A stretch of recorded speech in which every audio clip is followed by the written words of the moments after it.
Hi guys, welcome back to my videos on concepts of angles. I apologize it's taking so long to get this video out because I cracked my front tooth right to a stub, and if I spoke to you, you wouldn't have been able to understand a word because I couldn't even understand what I was saying. It was a big lisp, like my pronunciation of words is terrible at the best of times, so I just couldn't do any videos.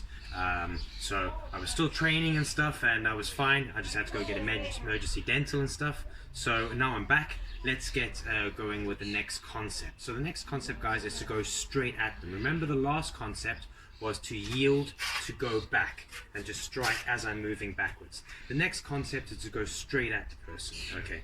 Now, there's the obvious danger of this concept, that if I drive straight at them, I can walk into their strike. Okay, so we'd say you need a preceding rhythm. Okay, so what we would often say is change the point of focus. Somebody's strike is coming at you, wants to hit you here. What I need to do is get there before it gets them, and hit them before they can hit me. Okay, so the most obvious one is you're moving around, and as the guy telegraphs his jab, you hit him first because you're not telegraphing. You can drive forward. This is in boxing, one of the most important aspects is your jab, not telegraphing it, being able to drive it from where it is.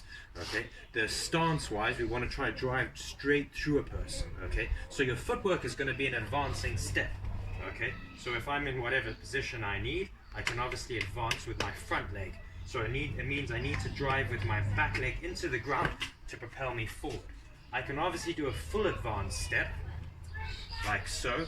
The downside to that is it is a little bit slower, it's a lot more telegraphed. Okay, this type of driving forward. Also, you'll see in most traditional martial arts, you'll have the semicircle stance. And a lot of times people are going to tell you that the reason you're doing the circular step is to avoid somebody kicking you in the groin. Okay, I'll tell you now, it's the biggest load of bullshit, and you'll never tell you. They're telling you that because they don't know why they're doing that circular step. Because if you can avoid someone kicking you in the groin by, you just do a front kick and you kick him in the groin, okay? That will not void a groin strike. What you're doing in that position is you're using your adductors, your muscles inside. So it takes more effort and is a bit slower and more clumsy to step from here to here. But if I drive my muscles inside, squeeze, and drive forward, I'm going to move that bit quicker. Okay, this is why when people practice up and down the martial arts room, striking like so, they practice the circular step. The trick is being able to squeeze it and fire it off very, very quickly.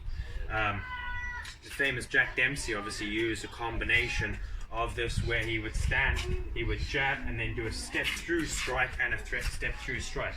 And in his book on fist fighting, he comments that if you would miss him with the jab, you would normally get him with the next punch. If he was able to back off enough to miss the second punch, you'd hit him with the third punch. Okay, so when advancing on a person with this penetrating, advancing movement, which is you're meeting them, you're changing the point of focus as they're going to strike you, you're driving straight in at them. Okay, you need to you really want to use a combination. Okay, you need to move forward and overwhelm. Okay, so it is a very aggressive movement, and you need to move forward so quickly that you have very little concern for your own safety. Okay, you have to move forward. But the problem is a lot of times people use this tactic because they're just aggressive. Okay, and they're just like, fuck him, and they move forward, and you get hit and knocked out. Okay, just being aggressive is not enough. You have to have skill.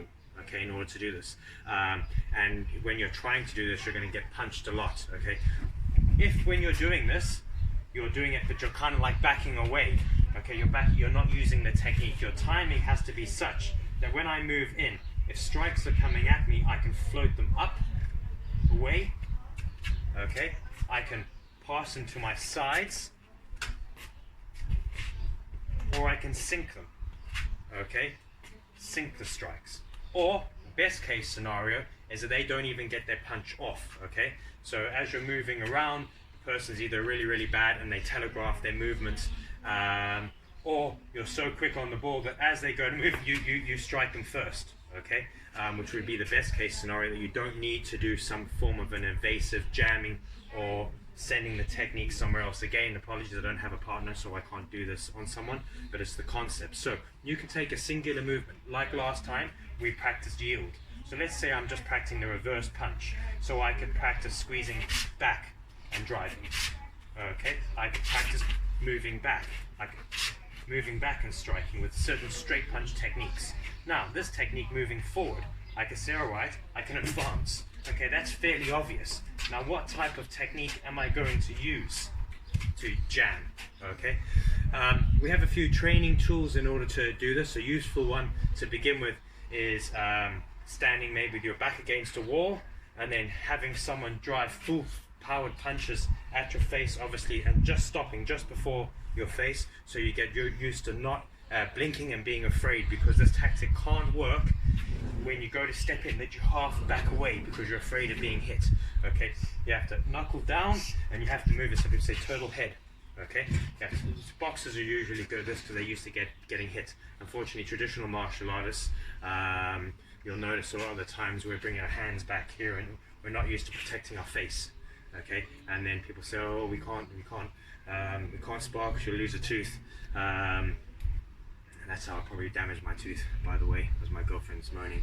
But I got kneed in the face, and then I had 1 week where I got full 3 times smashed in the face, 3 times. So I'd say that kind of cracked it a little bit. Who knows? Always wear a gum guard, guys, when you're training.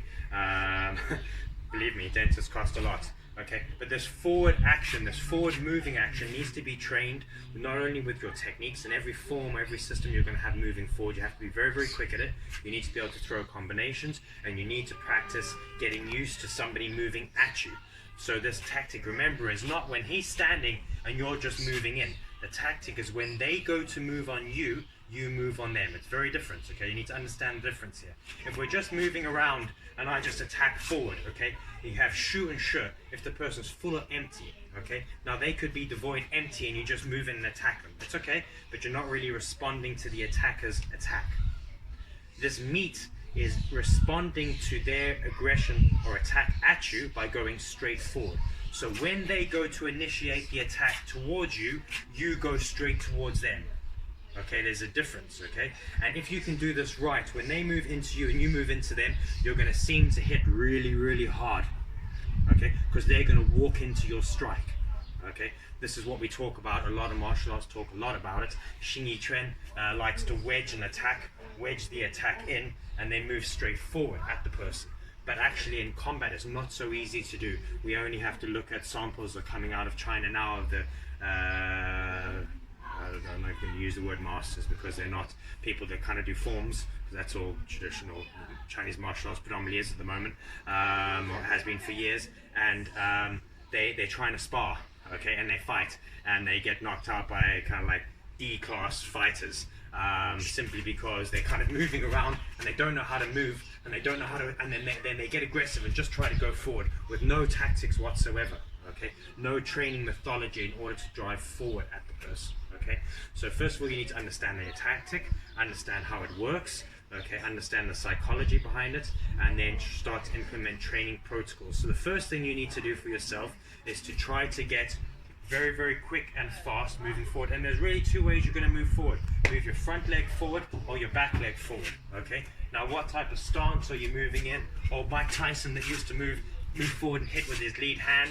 Okay, moving with a lead hand jab to the body is, for most people, not really a good idea because you just can't hit hard enough. But you need to find your tactic in your system. Okay, then you need to start practicing it with somebody attacking at you, different types of attacks, and then you need to get used to being hit. Okay, because it's going to happen when you move in wrong. At this time, you remember, it's in a straight line, changing the point of focus. The first 3 we're going to be doing is staying in a straight line, yielding to the attack, meeting the attack, and then the next video we're going to combine these 2 for the 3rd tactic. Guys, thanks for staying with me for so long. Hopefully that's answered some questions, or if you have any questions, please feel free to drop a comment in the comment section and I'll do my best to answer. Thank you very much, guys.